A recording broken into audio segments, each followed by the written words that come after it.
Good morning, everyone. Good morning. Welcome. It might be afternoon, it might be evening. Welcome to this brand new series for the next 4 days. We're gonna be live with you, doing a climate justice series, and I'm so happy to be on with you. It's not my usual time, but I'm happy to be here with you guys, and I hope that you're happy to have me on. I want to encourage you wherever you're locked in. Let us know. Let us know where you're tuned in from, what country you're located in, and so that we can interact with you. So, as we know, those of you who follow us in the Caribbean, climate migration is a reality for the Caribbean, and we are actually on the front line. The impacts of climate change, as we all know, disasters and environmental degradation are increasingly causing a sudden displacement of individuals and entire communities, especially among our vulnerable populations. There is actually an imbalance in the way that climate justice has been affecting small island developing states who have contributed least but are impacted the most by the changing climate. I'd like to introduce you and welcome you again to Conversations on Migration in the Caribbean. And this is the Climate Justice Series. And those of you are viewing on Facebook, YouTube, LinkedIn, good day to you. I am your host, JL Joseph, and I'd like to introduce my co host. Joining me is Helen Glenison. Good morning to you, Helen. Hey everyone, How are you? good, and you? Great. I'm doing well, thank you. And you're gonna do some introductions for us, right, Helen? Yes, thank you very much, Dad, for hosting this series on climate justice as part of the IOM's conversation on migration in the Caribbean. It is a pleasure to be here with you for this opening show of a series of four happening this week, as you mentioned, to further discuss critical issues together around human mobility and climate justice, with Caribbean youth leaders and climate activists as a strong power for change now and in the future. Today, we will have the chance to have with us three of them: Dainalim Swabi, who is a creator of Global Yadi podcast and a climate advocate from Jamaica. Then Joel Simpson, who is a human rights activist and founder and managing director of SASOT Guyana. You may already have seen and heard him on the fourth conversation on migration in the Caribbean, which happened in Suriname earlier this year. And finally, last but not least, Heidi Badenoch is a lawyer and activist from St. Vincent and the Grenadines. So thank you very much to all of you for being here and accepting to join us for this very important discussion.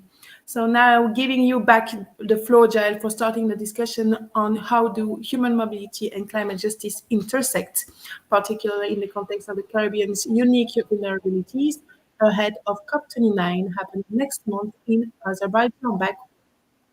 Thank you very much, Helen, for this wonderful introduction. And thank you to our guests who are joining us. Welcome. Hope you guys are having a good day wherever you're locked in.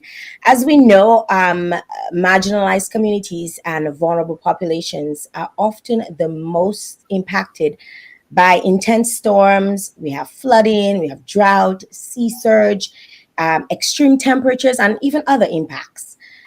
They are often trapped in areas especially vulnerable to the impact of climate change, or they want to stay in their land, but they need solutions to adapt and thrive despite all of the impacts of climate change. As we speak, we know that farmers in the southwest parishes of Jamaica, including many farmers who are women, are actually struggling to regain their homes and their livelihood after the impacts of Hurricane Beryl.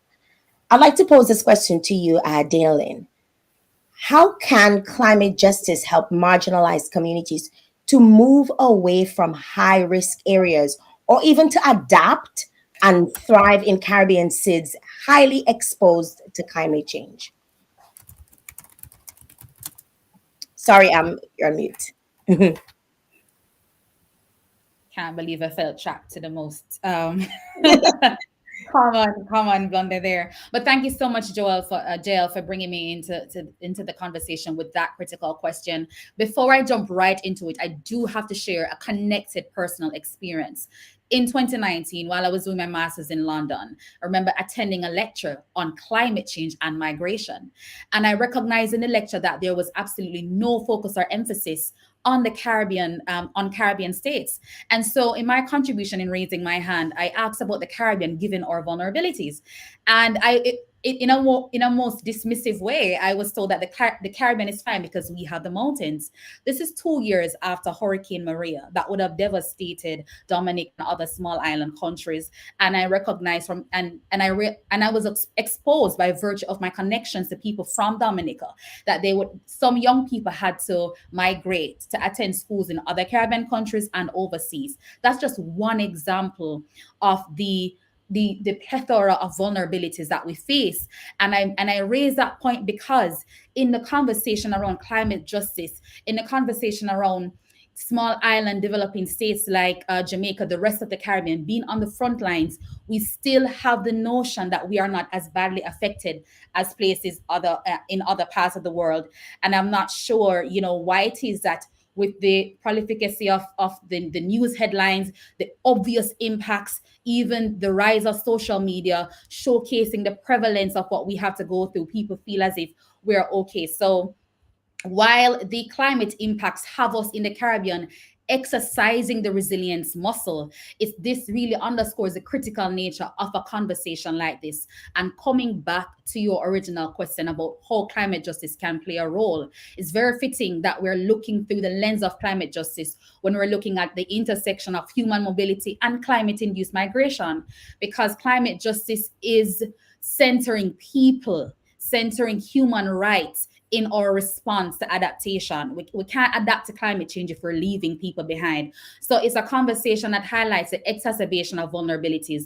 And I love that you actually gave the option of either we're moving away from high-risk areas or how we can adapt. Because the reality, like in Jamaica, there is a difficulty in getting people to move away from vulnerable spaces. So a workaround to this is not just it's ensuring that if it is that people are migrating, how are they doing this in a safe way, in a way that preserves their dignity? And so I think boosting the adaptive capacity of communities is something that has to play front and center. Before that, we're addressing the equitable distribution of resources, because oftentimes vulnerable communities have pre-existing vulnerabilities. So it's not just geographic because of their location and if they're prone to flooding, landslides, and other climate extremes or disasters. It's also the fact that they're under-resourced to even build their adaptive capacity. How is it that we're investing in the climate resilience or climate adaptive technologies? We also have to bring into the conversation the gender dimensions of climate impacts. Women, female-headed households and young girls who are disproportionately impacted by climate change is also something that we have to bring into the conversation. I'm from St. Elizabeth, one of the hardest hit areas in the aftermath of Hurricane Beryl. And so I acknowledge that a lot of relief and recovery efforts have also prioritized, focus on, supporting females who have natural resource-based livelihoods, and not just females, the small farmers and the fisher folk. Over 48,000 farmers were affected, 11,000 fisher folk affected in given the aftermath of Hurricane Beryl. And so a lot of the help, and I'm also pleased that I'm a part of, whether it be small-scale efforts, but no effort is too small. Being a part of efforts, not just providing relief, but also focusing on livelihoods. So just recently distributing support so that female poultry farmers could resume their operations. So in the event that there is limited options to relocate, we have to ensure that there are resources to rebuild. And also, if it is 100% necessary to relocate, it means that we also have to invite participatory approaches when we look at relocation strategies, because place-based attachment is very real. We've seen it time and time again. Parish disaster communities, the local and national authorities in Jamaica and other countries, there is a challenge in actually getting people to move because of the attachment, and rightly so, to their livelihoods, to their property and so forth. And there are other security issues and other issues that we have to contend with. So it's not very easy to say your life is at stake, your safety is at stake. People think about, where am I going to go? How do I eat? Am I able to reintegrate? Not just from a point of having somewhere safe to sleep, but how is it that I will be able to resume my livelihood operations? And so adaptive capacity not only looks at the climate resilient technologies, whether it's water harvesting or other climate smart agriculture techniques and equipment that we'll have to provide to people who are vulnerable. But how is it that, if in the event that they're migrating, some persons who are not necessarily connected to those livelihood sectors, how is it that we're looking at building capacity and also equipping people with skills, so that if they're going to another country, if they're going to another location, they don't feel like a burden. So it's not, so we also in the conversation around climate induced migration have to ensure that people don't feel like they're refugees but contributees. I was just trying to rhyme, but it's really contributors. So they're contributors in the new spaces that they occupy.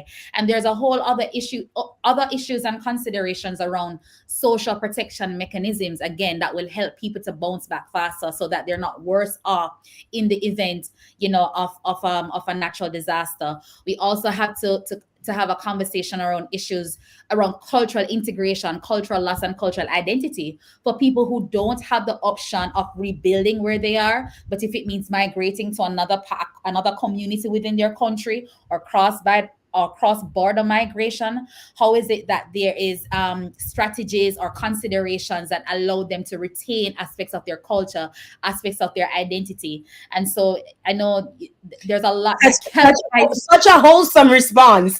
Like, I feel you touched on every single piece, and thank you very much for getting everything.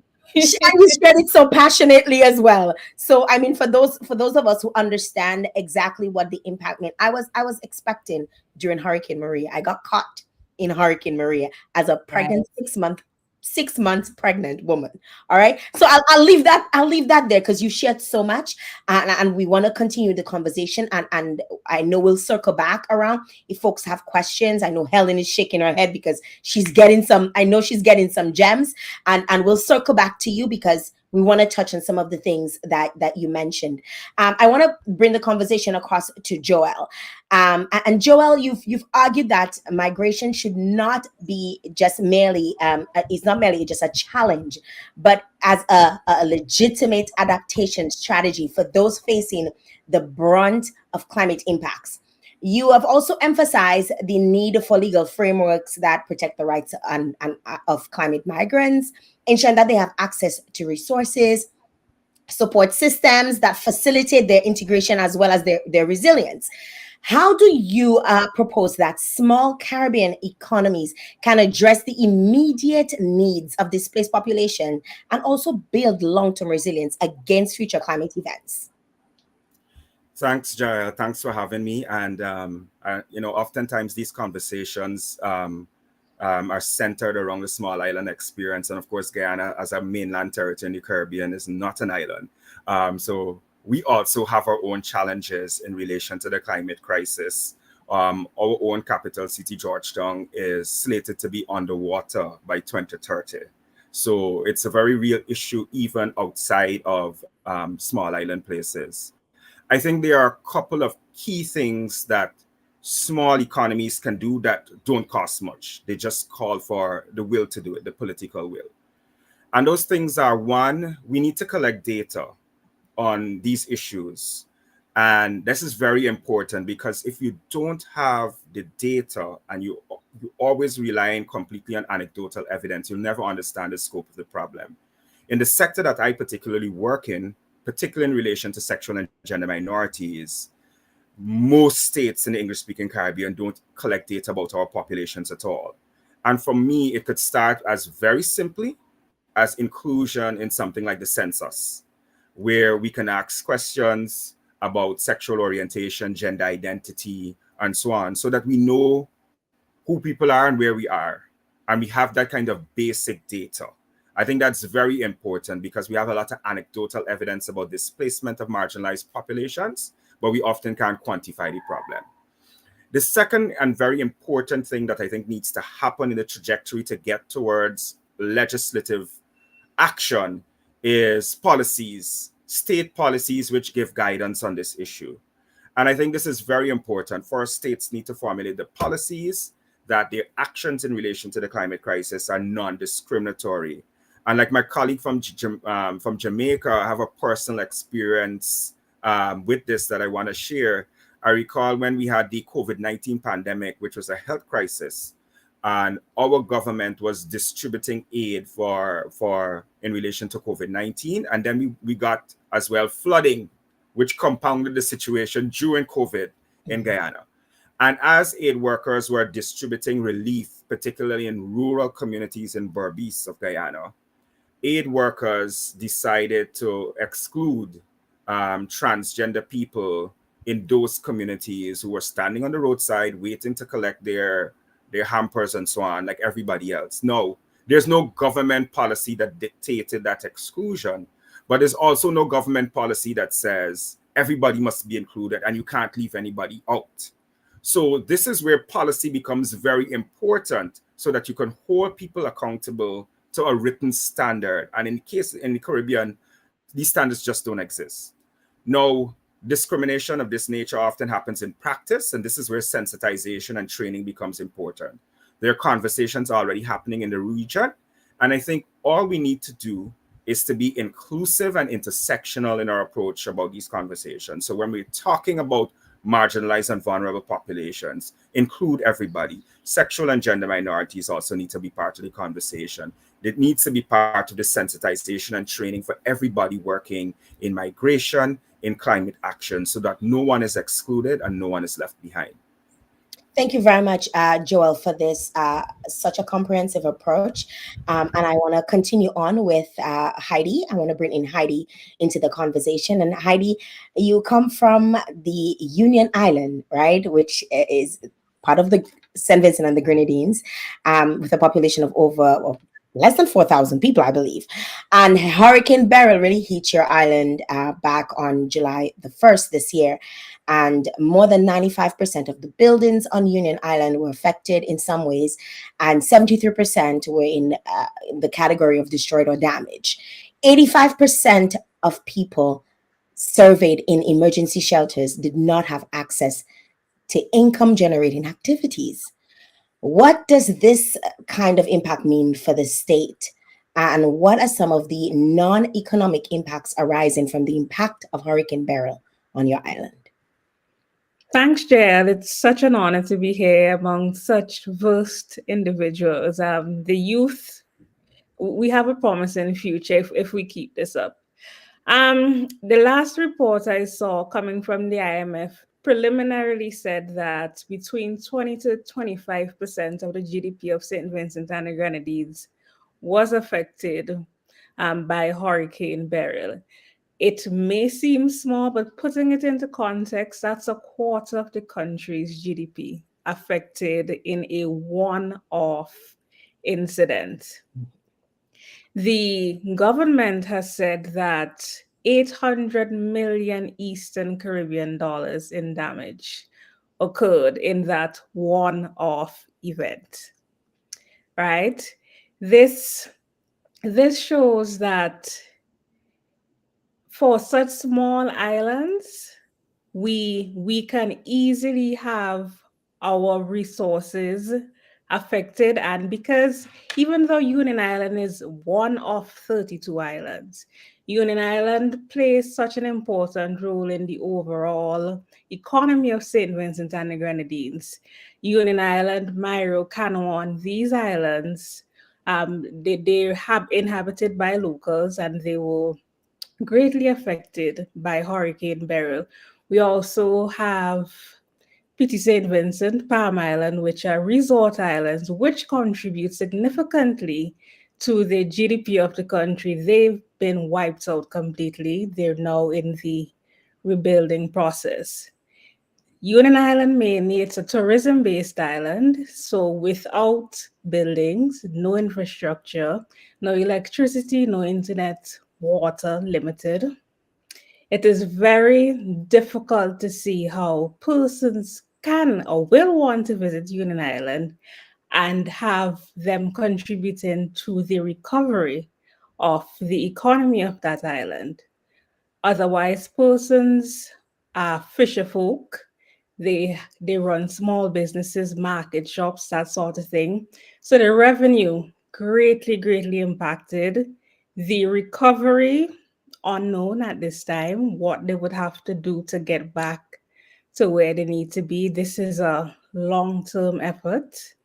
I am unsure of what recovery would look like. We're now starting to see some return to electricity. I mean, basic needs like this.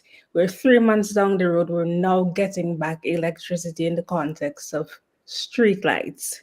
That tells you the sort of impact these disasters can have. Outside of the economic impact, we see that persons were forced to migrate, the youth, the elderly, families have been broken apart. And coming from that forced migration, we now would have a loss of culture. Small communities like United Island, big on culture, very close knit.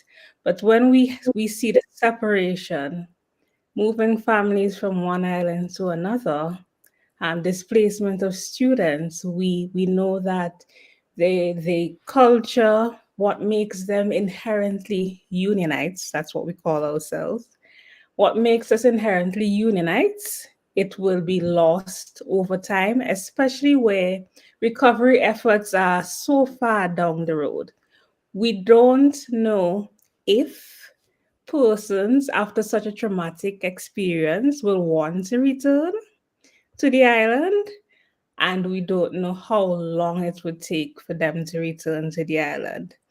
Just this morning, I noticed somebody speaking about the psychological impact of such a disaster on the elderly.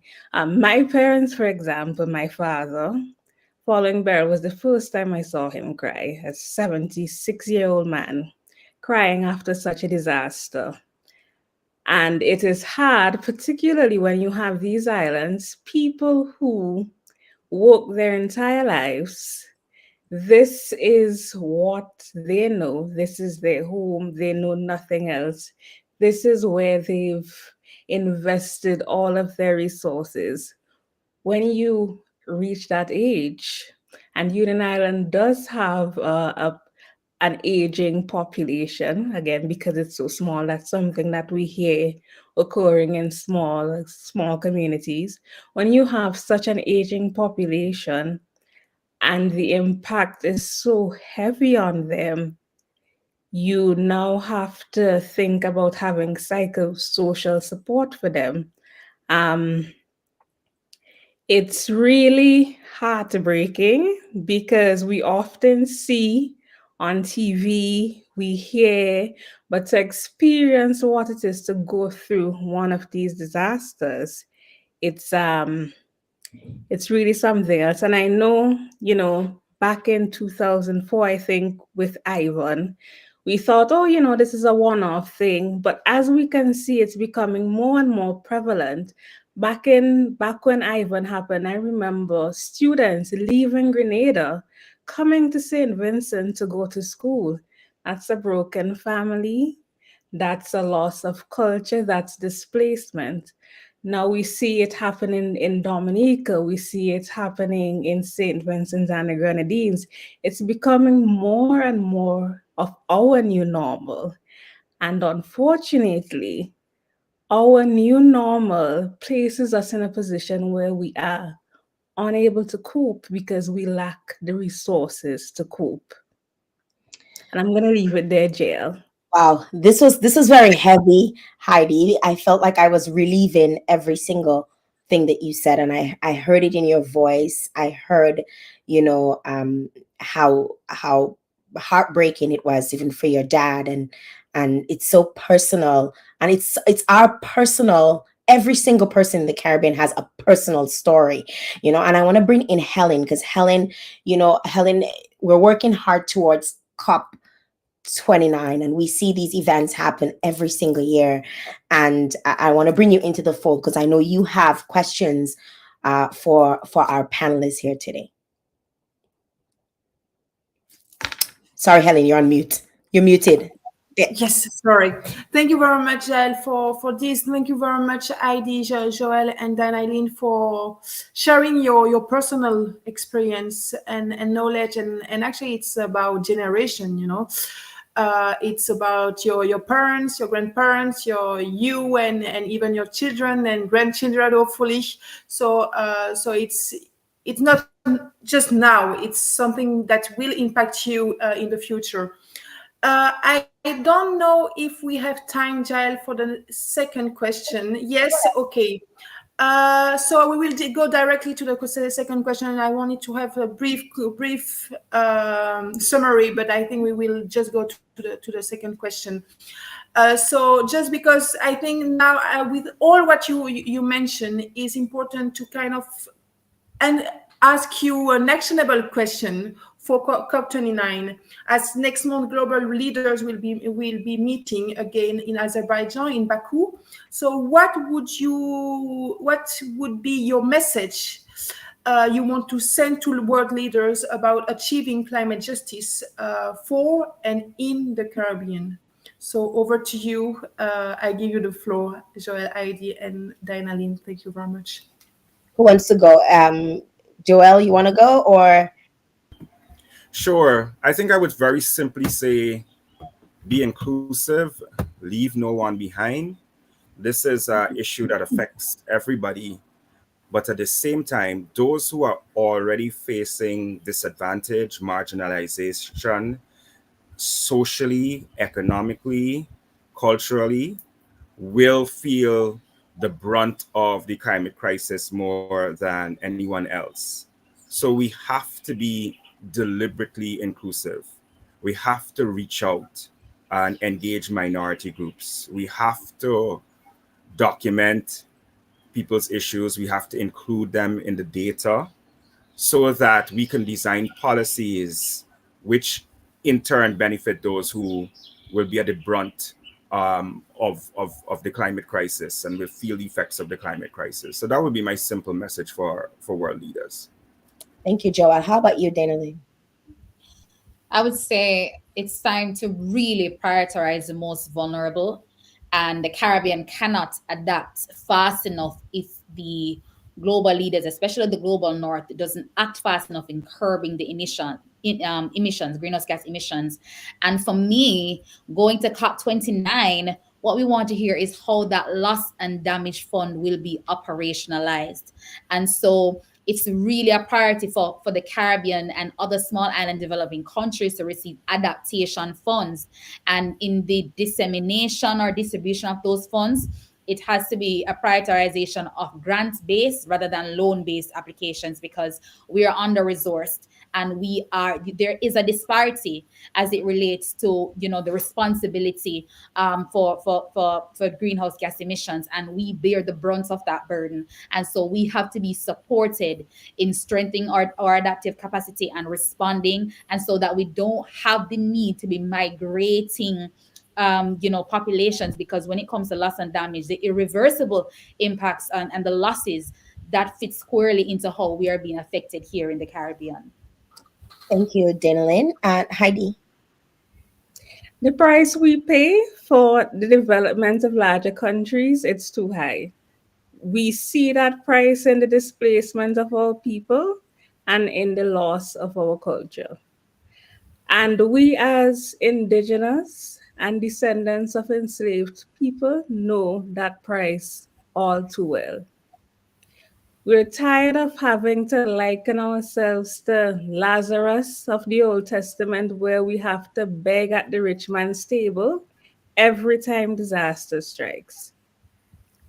We are tired of the platitudes and the thoughts and prayers that without meaningful action, it's not worth the energy taken to say them. It's time to shift the burden, because we, as small island developing states, we need help.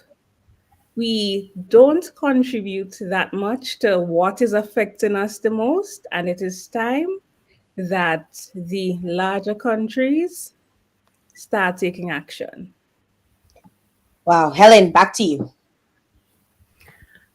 I think these were the last words, and they were amazing. So thank you very much for all your contributions, for speaking so freely about your realities, about what the Caribbean is living for the moment, but will be living in the future as well. Unfortunately, because environmental disasters are being more frequent and intense.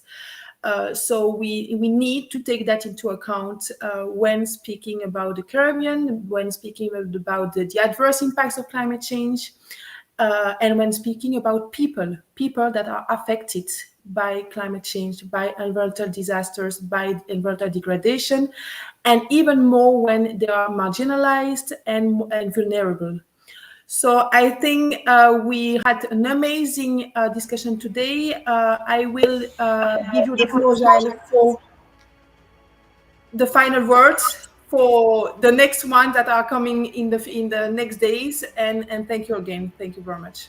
Yes, thank you very much to you, Helen, and thank you to the IOM Caribbean for putting on such an important series, Climate Justice. I want to say thank you very much to the participants, the panelists. You guys came with such a wealth of knowledge, but not just the knowledge, the passion behind the work that you do, and in terms of transmitting. Like, I felt every single one of your contributions. Like, I felt it, right? I was trying to keep it together. I know a lot of people on the live, we're also trying to keep it together.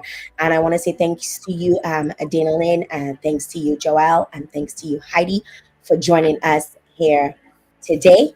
And thanks again to you, Helen, for being such a wonderful co-host. We'll be back tomorrow because we continue the fight. Climate Justice Series. We'll have 2 new guests coming on. They'll be joining us. So we want to encourage you guys to go ahead and follow the IOM Caribbean pages, follow on YouTube, follow on Facebook, and stay connected so that we can give the information and we can actually have something ready for COP29. We're coming ready, right? We're coming ready. Thanks again, all of you who tuned in, and we'll be back tomorrow. Bye-bye. Bye.